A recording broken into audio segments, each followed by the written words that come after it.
larawan pa lamang kita dadalaw tuwing gabi.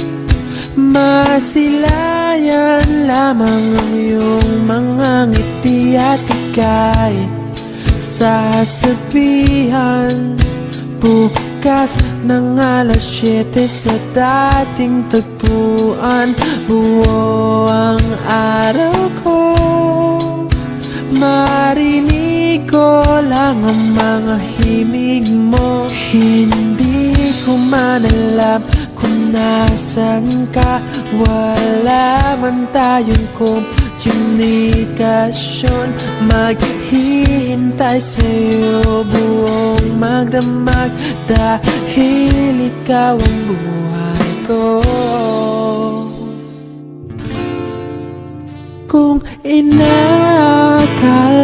mo ang pag-ibig ko'y mababago, itaga mo sa bato. Dumaan man ang maraming Pasko, kahit na di mo nabot ang sahig, kahit na di mo na ako marinig, ikaw pa rin ang buhay ko.